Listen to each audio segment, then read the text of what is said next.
قرآن مجید میں ہے ان اللہ لا یستحی من الحق، کہ اللہ تعالیٰ حق بات بیان کرنے سے حیا نہیں کرتے۔ حدیث میں بھی بعض ایسے مسائل کو اللہ کے رسول نے بیان کیا ہے صلی اللہ علیہ وسلم نے جو بظاہر حیا کے خلاف ہیں، مگر اس لیے بیان کیا کہ اگر آپ صلی اللہ علیہ وسلم بیان نہ کرتے تو لوگ ان بے شرمی کے کاموں میں مبتلا ہو جاتے۔ اسی وجہ سے میں بھی یہ ہمت کر رہا ہوں کہ ایک اور ایسا گناہ جس میں لوگ مبتلا ہیں اور وہ ہے حیا کے خلاف، مگر ہے بہرحال شریعت کا مسئلہ اور لوگ اس میں گناہ میں مبتلا بھی ہیں، اس لیے بتانا ضروری ہے۔ وہ یہ ہے کہ لوگ شادی کے بعد بھی آج کی نوجوان نسل زوجہ سے، بیوی سے غیر فطری طریقے سے ہم بستری کرتے ہیں، انٹرنیٹ پہ بےہودہ فلمیں دیکھتے ہیں، تو جو چیز انگریزوں کی دیکھ رہے ہیں کہ ان کے کلچر آہستہ آہستہ میڈیا کے ذریعے ہمارے معاشرے میں بھی آ رہا ہے۔ اللہ کے رسول صلی اللہ علیہ وسلم نے لعنت فرمائی ہے، ایک روایت میں ہے کہ اللہ اس کی طرف دیکھے گا نہیں کہ جو اپنی زوجہ سے پچھلے راستے سے ہم بستری کرے گا۔ یہ بیماری بھی، یہ گندگی بھی لوگوں میں پھیلتی جا رہی ہے، خاص طور پہ جن کو لڑکوں سے بدفعلی کی عادت پڑ جائے تو وہ زوجہ سے فطری راستے سے ہم بستری نہیں کرتے۔ اللہ نے فرمایا کہ نساؤکم حرث لکم، یہ تمہاری زوجات ہیں، بیویاں ہیں، یہ نسل بڑھانے کے لیے ہیں، تو اسی راستے میں انسان اپنی خواہش کو پوری کر سکتا ہے جس راستے سے نسل بڑھتی ہے۔ اس کے علاوہ کسی اور راستے سے اپنی خواہش کو پورا کرنا یہ حرام ہے، گناہ کبیرہ ہے، گندگی ہے۔ ہمارے پاس کیسز آتے ہیں، ایک پاک دامن لڑکی کی شادی ہوتی ہے، لڑکا بھی بظاہر بڑا نیک، لیکن کیا ہے، لڑکا چونکہ ٹھرکی ہوتا ہے، شہوت کا درندہ ہوتا ہے، تو وہ یہ نہیں دیکھتا کہ میں اپنی بری خواہش مٹانے کے لیے میں اپنی زوجہ کو غیر فطری طریقے پر مجبور کیسے کر سکتا ہوں، تو مجبور کرتا ہے پھر اپنی بیوی۔ اس میں جو عورتیں زیادہ پاک دامن نہیں ہو، نیک نہ ہو، یا ان کو یہ ڈر ہو کہ طلاق ہو گئی تو ہم کہاں جائیں گے، وہ پھر اپنے شوہر کے ساتھ اسی غیر فطری طریقے پر آمادہ ہو جاتی ہیں، اور اس کا عذاب اور اس کا وبال یہ ہوتا ہے کہ کچھ دنوں میں ان کو بھی اسی کی لت پڑ جاتی ہے۔ انسان جب بھی کوئی غیر فطری راستہ اختیار کرتا ہے، آخرت کا عذاب تو بعد میں، دنیا کا عذاب یہ آتا ہے کہ پھر اس کو لذت فطرت میں آتی نہیں ہے، تو جو راستہ اللہ نے رکھے اس میں اس کو لذت نہیں آئے گی، وہ گندگی میں ہی گھسنے کی کوشش کرے گا، اس کی بھی فطرت خراب ہو جاتی ہے، اور جس کے ساتھ یہ بدفعلی کی جائے اس کی بھی فطرت خراب ہو جاتی ہے، وہ بھی پھر کسی کے قابل نہیں رہتے۔ تو اپنے جان پر رحم کرنا چاہیے۔ ہم انسان ہیں، ہم درندے نہیں ہیں، ہم گھوڑے نہیں ہیں، ہم گدھے نہیں ہیں، ہم جانور نہیں ہیں، ہم انگریز نہیں ہیں۔ انگریز نے تو حیا اور شرم کی تمام حدود کو توڑ دیا ہے، وہ تو درندے بن چکے ہیں۔ ہم تو درندے نہیں ہیں، ہم تو حلال کھاتے ہیں، پاک صاف رہنے کی کوشش کرتے ہیں، تو ہم ان کی جو کلچر دیکھ کے ہم ویسے درندے بننے کی کوشش کیوں کریں؟ تو یہ بہت بڑا وبال ہے، بہت بڑی برائی ہے جو ہمارے معاشرے میں آہستہ آہستہ جڑ پکڑتی جا رہی ہے، اور اس سے بیماریاں بھی پھیلتی ہیں۔ غیر فطری طریقہ ہے، بیماریاں بھی پھیلتی۔ ایسے کیسز آتے ہیں کہ جناب وہ مرد مجبور کر رہا ہے بیوی کو، اور وہ بیوی جو ہے ساتھ نہیں دیتی تو پھر اس کو طلاق کی دھمکیاں دیتے ہیں، ایسے کیسز بھی آتے ہیں۔ اور یہ بھی آتا ہے کہ مرد جب اپنی بیوی کو غیر فطری طریقے پر مجبور کرتا ہے، بیوی آمادہ نہیں ہوتی، تو مرد پھر یہ دھمکی دیتا ہے کہ بھائی میری خواہش تو تم سے پوری ہوتی نہیں ہے، پھر میں دوسروں کے پاس جاؤں گا۔ تو یاد رکھیں، جس عورت کا شوہر یہ دھمکی دے اس کو کہ میں زنا کروں گا اگر تم نے میری خواہش پوری نہیں کی غیر فطری طریقے سے، تو عورت اپنے شوہر سے کہہ دے کہ جاؤ تم کہیں اور جا کے منہ کالا کرو، تمہاری فطرت میں گندگی ہے تو یہ مجھے گندا بنانے کی کوشش نہ کرو، اس کو زنا کرنے دیں، وہ اللہ آخرت میں اس سے بھگتے گا۔ ہر بیماری کا اللہ نے علاج رکھا ہے۔ اللہ کے رسول صلی اللہ علیہ وسلم نے فرمایا، صحیح بخاری کی حدیث، ما انزل اللہ من داء الا انزل له دواء، کوئی بیماری ایسی نہیں ہے جو اللہ نے نازل کی ہو اور اس کے لیے دوا نہ رکھی ہو دنیا میں۔ تو اگر کسی کو ایسی لت پڑ گئی ہے غیر فطری کام کی، تو اس کو چاہیے کہ وہ اپنا علاج کرائے، ڈاکٹر سے بھی رابطہ کرے، اور سب سے بڑا علاج یہ کہ کچھ وقت صبر کرے گا، چھوڑ دے گا کچھ عرصے کے لیے، تو خود بخود آہستہ آہستہ صحیح ہو جائے گا۔ ایک آدمی شراب کا عادی ہے، ایک علاج تو یہ کہ ڈاکٹروں سے رابطہ کرے، بہتر علاج کے چھوڑ دے، کتنے دن تڑپے گا؟ ایک دن، دو دن، تین دن، چار دن، ایک ہفتہ، دو ہفتہ، بہت زیادہ سال ہو جائے گا نا، اس کے بعد خود بخود ٹھیک ہو جائے گا۔ سگریٹ کا عادی ہے، چھوڑ دے گا، تو کتنے لوگ ہم نے دیکھے ہیں دن میں 20 سگریٹ پیتے تھے، چھوڑنے پر آئے تو بالکل ایک دم چھوڑ دی انہوں نے، آہستہ آہستہ کر کے چھوڑ دی، لیکن تکلیف ہوئی مگر عادی ہو گئے۔ تو اب کسی کو یہ لت پڑ گئی ہے غلط کام کی، برائی کی، تو اس کا بہترین علاج یہ ہے کہ وہ اپنے آپ کو بدلنے کی کوشش کرے، ماحول بدلے، اور کچھ وقت صبر کرے گا تو اللہ اس سے یہ عادت چھڑا دے۔ نہیں کی، صبر نہیں کیا اس نے، پھر اسی گندگی میں موت واقع ہوگی، پھر آخرت کا عذاب بہت سخت، نسلیں برباد ہو جاتی ہیں اس عمل سے انسان کی۔ تو بات حیا کے خلاف ہے، مگر یہ کہ ایک بزرگ تھے وہ بات فرما رہے تھے، تو کسی نے پوچھا کہ حضرت آپ حیا کے خلاف بات کرتے ہیں، تو انہوں نے فرمایا تم بے حیائی کے کام نہیں چھوڑتے، ہم اس چھڑوانے کے لیے بات کریں تو ہم برے ہیں، اور تم کام کرو تو بھی برے نہیں ہو۔ برائی کا کام کرنے میں برا نہیں بنتا، اور برائی کے خلاف بولنے والا برا بن جاتا ہے کہ دیکھو یہ کیسی باتیں کر رہے ہیں۔ تو بھائی باتیں ہیں اس لیے ہیں کہ یہ معاشرے میں یہ برائی پھیلتی چلی جائے گی، اور یہ ہماری اپنا کلچر نہیں ہے، یہ امپورٹ ہو رہا ہے باہر سے، یہ امپورٹ ہو رہا ہے، یہ وہاں میڈیا کے ذریعے آ رہا ہے۔ تو وہ چیزیں دیکھا نہ کریں اور ان لوگوں سے دور رہا کریں۔ ہمیں تو دین کا داعی ہو کے ان کو ہدایت پر لانا تھا، بجائے ہم ہدایت پہ چل کے دوسروں کو چلانے والے بن کے ان کے راستے پہ ہم نے چلنا شروع کر دیا۔ اللہ تعالیٰ ہمیں اب دیکھیں ان کے ہاں ایڈز کا مرض پھیل گیا ہے۔ آپ بتائیے یہ ایڈز کا مرض ہمارا ہے کیا؟ یہ بیماری ہماری ہے یا ان کی ہے؟ ہمارے یہاں بیماریاں ہیں، کھانسی ہے، نزلہ ہے، ٹھیک ہے نا، بلڈ پریشر ہے، شوگر ہے، یہ بیماریاں ہماری ہیں۔ کوئی اللہ کا شکر ہے گندی بیماری ہمارے ہاں نہیں ہے، جتنی گندگیاں ہیں وہاں سے آ رہی ہیں۔ ایڈز کا مرض وہاں سے امپورٹ ہوا ہے، وہ ایڈز کا مرض اسی بدفعلی کی وجہ سے پیدا ہوتا ہے، اسی سے جراثیم پیدا ہوتے ہیں، اور اتنا خطرناک مرض کے ایسے متعدی ایسے پھیلتا ہے۔ افغانستان میں ایڈز کا ریشو 0 تھا، 0۔ وہ جانتے نہیں تھے کہ ایڈز کا مرض ہوتا کیا ہے۔ جب سے امریکن آرمی، برطانیہ آرمی افغانستان میں آئی ہے، فوجی آئے ہیں، افغانوں میں ایڈز کا مرض پھیل گیا ہے، انہوں نے وہاں بدفعلیاں شروع کر دی ہیں۔ تو وہ تو حالانکہ ان کے لیے زنا کتنا سستا ہے، کتنا سستا ہے نا ان کے لیے زنا، پھر بھی وہ لڑکوں کی طرف مائل ہوتے ہیں۔ تو اتنی گندگی، ایسا گندا جب انسان بن جائے پھر اللہ اس کے وجود کو برقرار نہیں رکھتے، اور رکھتے ہیں تو پھر آخرت میں سزا دینے کے لیے اپنے آپ کو ان گندگیوں سے بچانا چاہیے، حلال پہ اکتفا کرنا چاہیے۔ اللہ تعالیٰ ہمیں حلال پہ قناعت کی توفیق عطا فرمائے اور پاکیزہ لوگوں میں ہمارا شمار فرمائے۔ اگر شادی شدہ عورت 40 دن میں بھی ایک دفعہ، اچھا بھائی دیکھو یہ حیا کے خلاف مسائل جو ہے نا یہ اس چینل پہ نہ پوچھا کرو۔ مرد پر لازم ہے کہ کم سے کم 4 مہینے میں بیوی سے ایک دفعہ وہ لازمی ہم بستری کرے، تو اگر وہ 4 مہینے میں ایک دفعہ بھی نہیں کرتا تو پھر جو ہے وہ دیانتاً ذمہ دار ہوگا، اس بات کا خطرہ ہے کہ وہ گناہ گار ہو، کیونکہ حضرت عمر رضی اللہ تعالیٰ عنہ نے قانون بنایا تھا کہ 4 مہینے سے زیادہ کوئی بیوی سے دور نہ رہے، تو کم سے کم اتنا ہے لازمی۔ تو اس سے زیادہ بھی اگر کوئی مرد بیوی کے قریب نہیں آ رہا تو پھر وہ ظالم کہلائے گا شریعت کی نظر۔ حج کے دوران باقی ہر عورت اور ہر مرد کے حالات مختلف ہوتے ہیں، بعض عورتوں میں خواہش زیادہ ہوتی ہے، بعض میں کم ہوتی ہے، یہ نیچرل ہے، اس کا کوئی اس سے تعلق نہیں ہے کہ عورت کوئی بری ہے۔ بعض دفعہ عورت میں یہ خواہش نفس بہت زیادہ ہوتی ہے، اس کی ریکوائرمنٹ بہت زیادہ ہوتی ہے، تو لوگ پھر مرد اس بیوی کو برا سمجھنا شروع کر دیتے ہیں، حالانکہ اس کا برائی اور اچھائی سے تعلق نہیں ہے۔ جیسے مردوں میں صحت کے لحاظ سے اور ان کے جو مینٹل ہیلتھ ہے اس کے لحاظ سے مردوں میں فرق ہوتا ہے، کسی میں خواہش بہت زیادہ ہوتی ہے، کسی میں کم ہوتی ہے، تو اس طرح خواتین میں بھی ہوتی ہے، بہت سی پاک دامن عورتیں ہوتی ہیں لیکن ان میں ڈیزائرز بہت زیادہ ہوتی ہے، تو یہ سب کی الگ الگ اللہ نے فطرت بنائی ہے، تو میاں بیوی اس کو ایک دوسرے کو بہتر سمجھ سکتے ہیں کہ کس کی کیا ڈیزائرز ہیں۔ بہرحال اگر مرد میں عورت کی ڈیزائرز پوری کرنے کی طاقت نہیں ہے، عورت میں بہت زیادہ ڈیزائرز ہیں، مرد میں کم ہے، تو ایسی صورت میں عورت پھر مرد سے طلاق مانگ سکتی ہے کہ بھئی میں سیٹسفائی نہیں ہو پا رہی ہوں اور میری ریکوائرمنٹ زیادہ ہے، تو مرد اگر طلاق دے دے تو اچھی بات ہے، نہیں دے تو پھر عورت کو چاہیے اسی کے ساتھ گزارا کرے۔ ہاں اگر 4 مہینے تک بھی مرد بیوی کے پاس نہیں آتا ہے تو پھر مرد پر لازم ہے کہ عورت کے مطالبے پر اس کو وہ چھوڑ دے، کیونکہ پھر تو جوان عورت کو بہرحال گناہ کا خطرہ ہے۔ جسمانی تعلق نہ رہنے سے نکاح پر اثر۔ لاہور سے کسی نے پوچھا اگر میاں بیوی کا آپس میں کوئی جسمانی تعلق نہ ہو تو کیا نکاح پہ کوئی فرق پڑے گا؟ نہیں، اس سے کوئی فرق نہیں پڑتا، جب تک شوہر طلاق نہیں دے گا نکاح ختم نہیں ہوگا۔ یا اگر شوہر جان بوجھ کر بیوی کا حق ہی ادا نہیں کرتا اور 4 مہینے سے زیادہ اس سے ریلیشن قائم نہیں کرتا اور بیوی بھی جوان ہے، اس کو گناہ کا خطرہ ہے، تو پھر وہ عدالت میں کیس کر سکتی ہے، اور پھر اس کا ایک پروسیس ہے، کس طرح سے نکاح ختم ہوگا تو اس پروسیس کو فالو کر سکتی ہے وہ۔ تو خلاصہ یہ ہے کہ شوہر گناہ گار تو ہوگا کہ اس میں طاقت بھی ہے اور بیوی بھی جوان ہے، تو وہ کیوں اس کا حق ادا نہیں کر رہا، لیکن نکاح خود بخود ختم نہیں ہو جاتا۔ بیوی بچوں سے کتنا عرصہ دور رہ سکتے ہیں؟ بندہ کام کی وجہ سے 2 سال ملک سے باہر رہتا ہے، کوشش کے باوجود چھٹی نہیں ملتی، کیا اتنی دیر بیوی بچوں سے دور رہنا جائز ہے؟ نامعلوم۔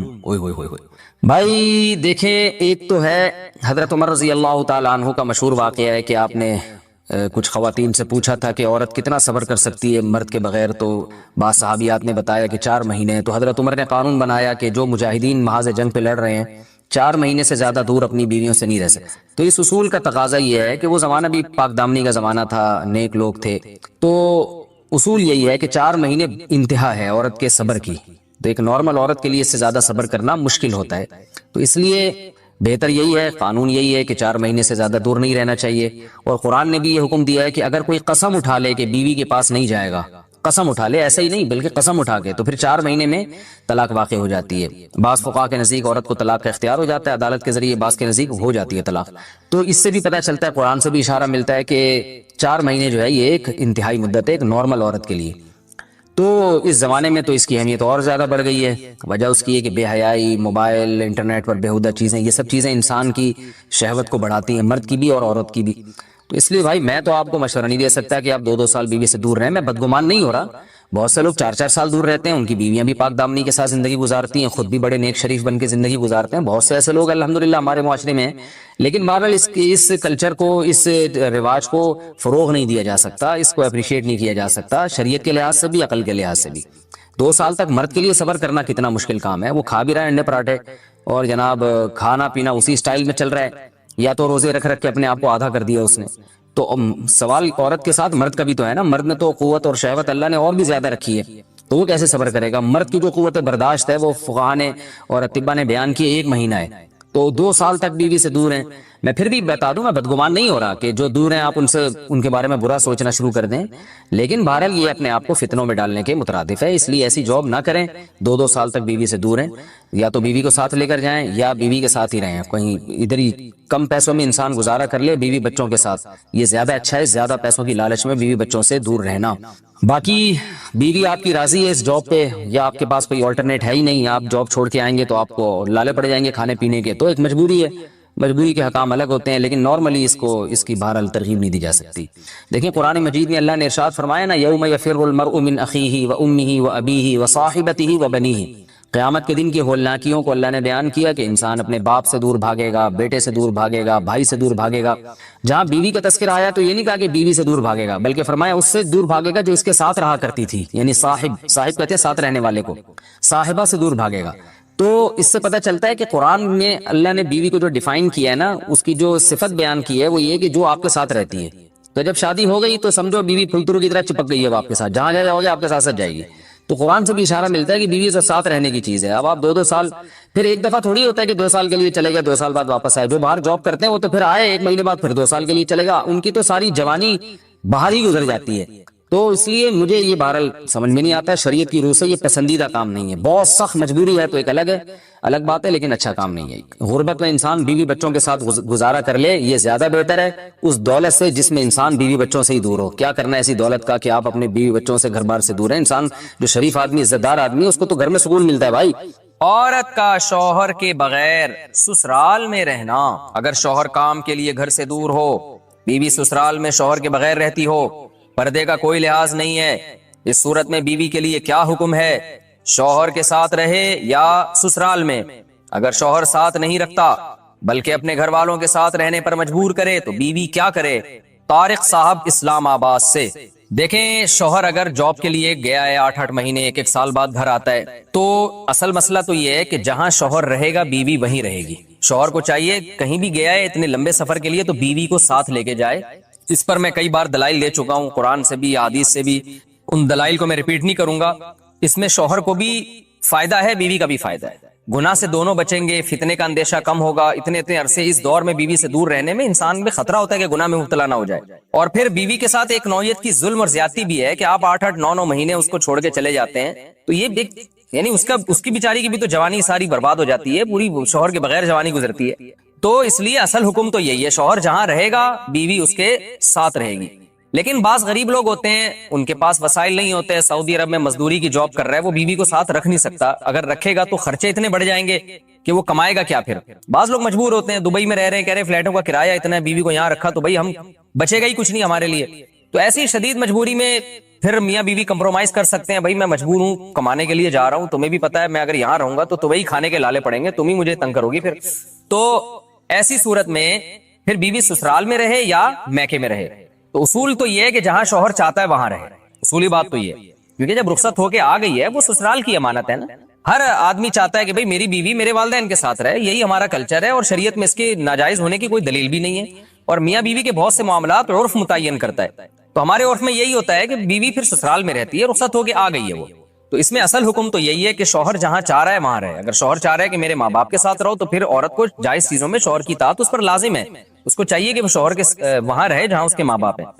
لیکن اگر واقعی سسرال میں اس پر ظلم ہو رہا ہے، بہت زیادہ بے پردگی ہو رہی ہے احتیاط کے باوجود، یا خدا نخواستہ جوان دیور ہیں، خطرہ ہے خدا نخواستہ. عام طور پہ ہمارے معاشرے میں ایسا خطرہ ہوتا نہیں ہے، خیر الحمدللہ غالب ہے، لیکن بعض دفعہ خطرہ بھی ہوتا ہے. دیور جوان ہے، خطرہ ہے، جوائنٹ فیملی ہے، تو پھر عورت سسرال میں نہیں رہے گی، پھر وہ شوہر کی غیر موجودگی میں اپنے والدین کے گھر رہے گی.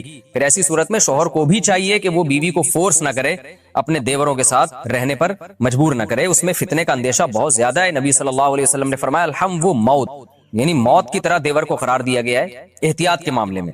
تو میں دیوروں پہ بدگمانی نہیں کر رہا کہ بہت سے دیور بھی بیان سن رہے ہوتے ہیں، وہ کہتے ہیں یار ہمیں یہ بنا کے پیش کر دیا، ہم تو بہت اچھے ہیں. آپ کے علاوہ کی بات کر رہا ہوں، جو میرا اس وقت چینل دیکھ رہے ہیں ان کے علاوہ کی بات کر رہا ہوں. لیکن بہرحال احتیاط ضروری ہے. شوہر دور ہو، جوان بھابی ہو گھر میں اور دیور بھی ہوں تو الحمدللہ ہمارے معاشرے میں خیر غالب ہے. لیکن کہیں بھی فتنے کا اندیشہ ہوگا تو وہاں پر پھر عورت اپنے والدین کے ساتھ رہے گی. گھر کو تباہ کرنا ہو اس کا طریقہ بھی میں آپ کو بتاتا ہوں. بہترین پیکج ہے میرے پاس. گھر کو تباہ کرنا ہو میں بتاتا ہوں. آپ اس کے بعد طلاق ایسوسی ایشن کھول سکتے ہیں. آپ گھر کو تباہ کرنا ہو تو بھی اصلاح کا لیبل لگایا جائے. اللہ نے گھر کو سیدھا رکھنے کے لیے ایک اصول بتا دیا، وہ اللہ والا اصول ہمیں سمجھ میں نہیں آ رہا. اللہ نے کہا یہ جو میاں ہے، جس کو میاں کہا جاتا ہے، یہ کم بخت، جیسے ملک کا ایک سربراہ ہوتا ہے، وہ اچھا ہو برا ہو آپ نے اطاعت کس کی کرنی ہے؟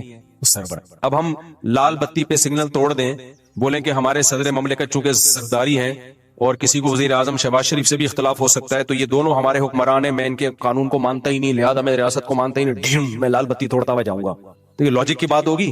بھائی ریاست اچھی ہو بری ہو، آپ نے انتظامی چیزوں میں حکومتی لا کو فالو کرنا ہے آپ نے. تو گھر بھی ایک اسلام کہتا ہے کہ اسٹیٹ ہے، ایک ریاست ہے. میاں کبھی اچھے ہوتے ہیں کبھی میاں برے ہوتے ہیں، لیکن سربراہ رہتا ہے وہ کم بخت.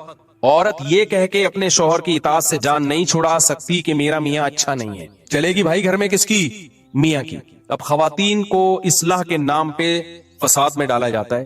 نہیں، یہ کیا لگتا ہے تمہارا جتنے اس کے حقوق ہیں اتنے ہی تمہارے حقوق ہیں. بہت ساری چیزوں میں رکاوٹ ہے، بہت ساری. میں ایک کا نام لوں گا نا تو وہ بہت لمبی چوڑی فہرست ہے اس کی. بعض کیس ہمارے پاس آتے ہیں، بیگم صاحبہ نے شوہر کو 10 سال ہو گئے قریب ہی نہیں آنے دی. قریب ہی نہیں آنے دیا کیونکہ کوئی فزیکل پرابلم ہے بیگم میں، اس کو خواہش ہی نہیں ہے، وہ میاں گھوم رہا ہے، وہ زنا بھی نہیں کرتا.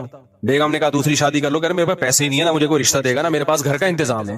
تو اب بتاؤ سوسائٹی میں فساد، گھر میں فساد ہوگا کہ نہیں ہوگا؟ پھر وہ غصے میں آ کے بیگم کو تھپڑ مارتا ہے تو بچے بڑے ہو گئے ہیں، وہ دیکھ رہے ہیں میرا باپ میری ماں کو بولو مارتا ہے. فساد بیگم مچا رہی ہے، بدنام کون ہو رہا ہے؟ بدنام میاں ہو رہا ہے. وہ کہہ رہے بھائی میں زنا کی طرف جا رہا ہوں. اگر عورت تھوڑی قربانی دے دے جو شریعت نے حکم دیا، نبی صلی اللہ علیہ وسلم نے فرمایا جب مرد بیوی کی طرف آنا چاہے تو حدیث کا مفہوم ہے بیوی کے پاس اس کو روکنے کا رائٹ بولو نہیں ہے. کوئی بیماری ہو تو ایک الگ بات ہے. تو ایسا فساد گھر میں، بیٹے باپ کے باغی ہو گئے، بچیاں باپ کی باغی ہو گئی. وہ بیچارہ ساری زندگی کما کما کے کھلایا، گھر بنایا، گیس بجلی کا بل دیا، شیلٹر دیا، اور آخر میں ذلیل بھی خود ہی ہو گیا. یہی معاملہ الٹا بھی ہوتا ہے، الٹا بھی معاملہ ہوتا ہے. اللہ نے مرد کے ذمہ لگایا بیسک نان نفقہ کون دے گا؟ عورت کا. بولو مرد دے گا. گھر میں بات کرے گا، تمیز سے بات کرے گا. بعض لوگ گھر میں جب آتے ہیں تو ایسے جیسے چنگیز خان نے بغداد پہ حملہ کر دیا. بیسک نان نفقہ نہیں اٹھا رہے، بیگم کا زیور بیچ کے بولو کھا گئے.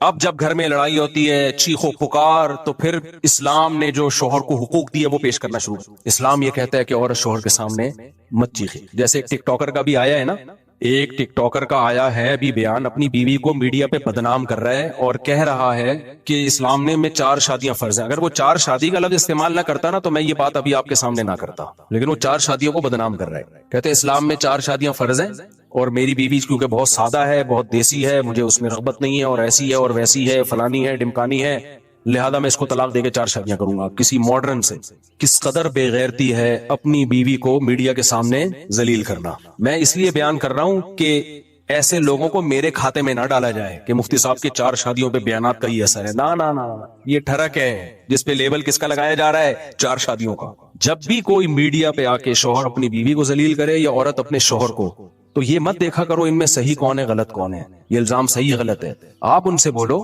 اللہ تعالیٰ نے میاں بیوی کو ایک دوسرے کا لباس بنایا ہے. لباس عیوب دکھاتا ہے یا چھپاتا ہے؟ بولتے کیوں نہیں؟ کس قدر بے غیرتی بے شرمی کی بات ہے. آپ دنیا کے سامنے آ کے اپنی بیوی کو ذلیل کر رہے ہو, دنیا کے سامنے آ کے بتا رہے ہو وہ ایسی ہے وہ ویسی ہے. کوئی شرم نہیں ہے آپ کو؟ اور پھر لیبل آپ لگا رہے ہو اسلام کا کہ اس کو میں چھوڑوں گا اور 4 کروں گا کیونکہ اسلام نے آپ کو اس کی اجازت دی ہے کہ آپ اپنی پردے دار بیوی کو دنیا کے سامنے ذلیل کرو.